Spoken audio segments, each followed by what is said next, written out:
शादियों पे जाए तो एक बड़ी ख़ास किस्म की मीठी सी आलू बुखारे की चटनी होती है। बाज़ार में वैसी अवेलेबल नहीं है। मिलती तो बहुत सारी हैं, लेकिन वो ना वो टेस्ट होता है, ना वो खुशबू, ना वो टेक्सचर। लेकिन आज मैं आपके लिए एक प्रोफेशनल रेसिपी लेके आई हूँ। ये इतनी मज़े की बनेगी कि आपको लगेगा ही नहीं कि आपने ये घर में बनाई है। बिल्कुल प्रोफेशनल्स वाला इसका टेस्ट भी बनेगा, टेक्सचर भी, रंगत भी, खुशबू भी। बहुत ही आसान सी रेसिपी है, लेकिन है बहुत ही मज़ेदार। बनाना शुरू करते हैं। बिस्मिल्लाहिर्रहमानिर्रहीम। इसके लिए यहाँ पे मैंने कच्चा बर्तन लिया है, कच्ची हांडी जो होती है। आप चाहे तो किसी भी बर्तन में इसको भिगो के रख सकते हैं, लेकिन कच्ची मिट्टी के बर्तन में अगर आप भिगो के रखेंगे आलू बुखारे को तो इसका एक टेस्ट अलग आएगा।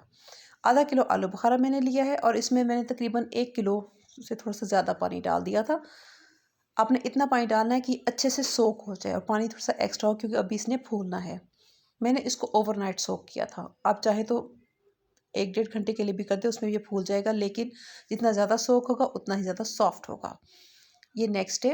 ये देखें, आलू बुखारा बहुत अच्छे से फूल चुका है। अब हम इसमें से जो इसका पानी है वो अलग कर लेंगे और आलू बुखारे को अलग कर लेंगे।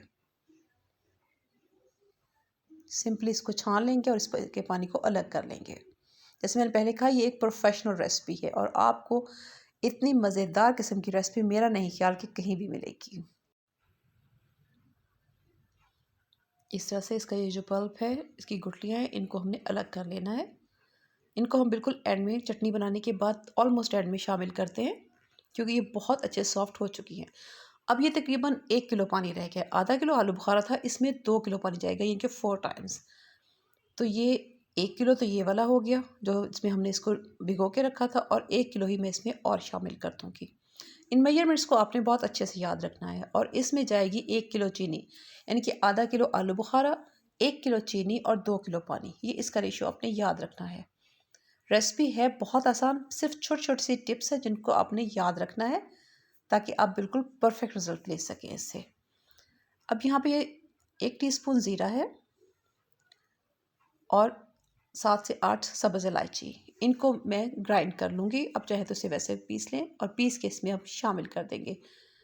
और साथ में हाफ़ टी स्पून सुरख मिर्च। ये हैं इसके सब इंग्रेडिएंट्स। जैसे मैंने पहले कहा, बहुत सिंपल है, लेकिन सिर्फ कुछ टिप्स हैं जिनको फॉलो करेंगे और हमें बिल्कुल परफेक्ट रिजल्ट मिलेगा। और अब हम इसको मीडियम टू हाई फ्लेम पे पकने देंगे। इस चाशनी को हमने तब तक पकाना है जब तक कि इसमें एक तार का ये शीरा तैयार बन जाए, एक तार की चाशनी बन जाए, तब तक।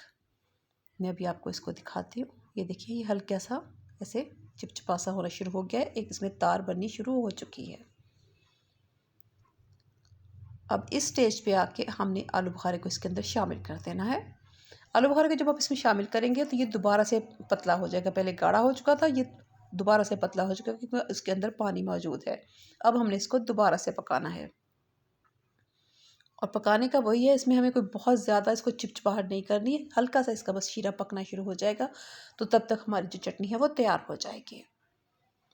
इसको बनाने में आपको टोटली 20 से 25 मिनट लगेगी। और ये देखिए, माशाल्लाह से आलू बुखारा कितना खूबसूरत सा फूल चुका है।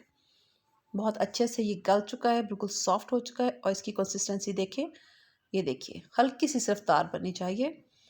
इससे ज़्यादा हम इसको गाढ़ा नहीं करेंगे, क्योंकि ये जितना ठंडा होगा उसके बाद ज़्यादा गाढ़ा होता जाएगा। चूल्हा मैंने वहाँ पे बंद कर दिया था। और अब हम इसमें शामिल करेंगे बादाम, जिनको मैंने छील के काट लिया था। थोड़ा सा पिस्ता मैं इसमें ऐड करूँगी, और चारों मग्ज़ इसमें ऐड करूँगी, क्योंकि मैंने क्रश कर लिया था।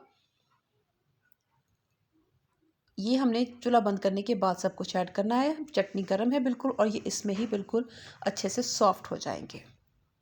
अभी आप देख रहे हैं बिल्कुल पतली है, लेकिन ये आहिस्ता आहिस्ता गाढ़ी हो जाएगी। और ये है इसका सबसे सीक्रेट इंग्रेडिएंट।